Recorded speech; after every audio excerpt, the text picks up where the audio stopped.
Em dic Borja Deu i soc metge adjunt del Servei de Medicina Intensiva de l'Hospital Universitari Quirón de Madrid. A continuació us presentaré un vídeo sobre com realitzar una paracentesi, que bé pot ser paracentesi diagnòstica. Simplement extraiem una mostra per aportar al laboratori a la seva corresponent anàlisi, o bé dues, una paracentesi evacuadora en cas que tinguem un pacient amb una gran quantitat de líquid estític. A continuació, us presento el material necessari per a realitzar una paracentesi. En primer lloc, solució hidroalcohòlica per a realitzar una correcta rentada de mans. Continuació, xeringa de 10 ml. Agulla amb abocat. Clau de 3 passos i un sistema que aniria connectat al nostre drenatge amb buit en cas que vulguem fer una paracentesi evacuadora. En cas de paracentesi diagnòstica, exclusivament tenim un tub per a enviar la mostra al laboratori. Tenim les nostres gases i els nostres guants estèrils. En primer lloc, identificarem el punt de punció. Traçarem una línia imaginària des del melic fins a l'espina ilíaca anterosuperior esquerra. Sempre treballarem sobre l'amidó esquerra focalitzant-nos en la fossa ilíaca esquerra. En aquesta línia imaginària que hem dit, entre el melic i l'espina ilíaca davant el superior esquerre. En la unió del terç mitjà amb el terç més lateral, en aquest punt, és on realitzarem la punció. B. Aspirant una mostra a través d'una agulla. D. Deixant un catèter i connectant a un sistema i realitzant la paracentesi evacuadora.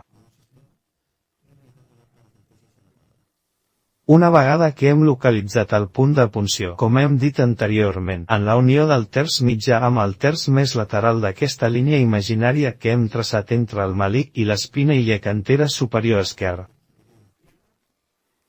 Punxem amb la nostra agulla. I observem la sortida del líquid estític a través del nostre drenatge. Una vegada confirmem la sortida,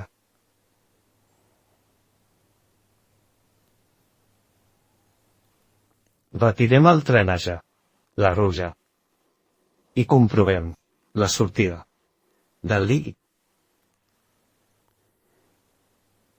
Aquest líquid es pot enviar al laboratori, en cas que sigui simplement una paracentesi. I en cas que vulguem fer paracentesi evacuadora, col·locarem una clau de 3 passos.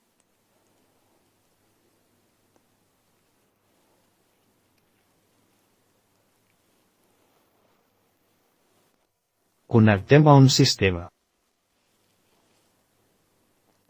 Obrim la clau de 3 passos.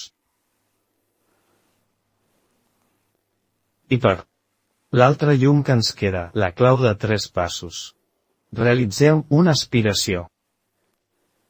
Confirmem que ens ve líquid acític. Girem la clau de 3 passos. I facilitem la seva sortida a través del sistema de drenatge.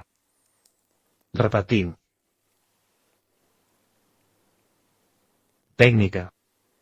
Girem la clau de 3 passos, aspirem líquid acític.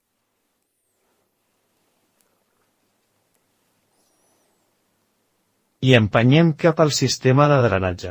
En cas de paracentesi evacuadora, hauríem de deixar la clau oberta al sistema de drenatge. I amb això, acabem la tècnica de la paracentesi tant diagnòstica com a evacuadora.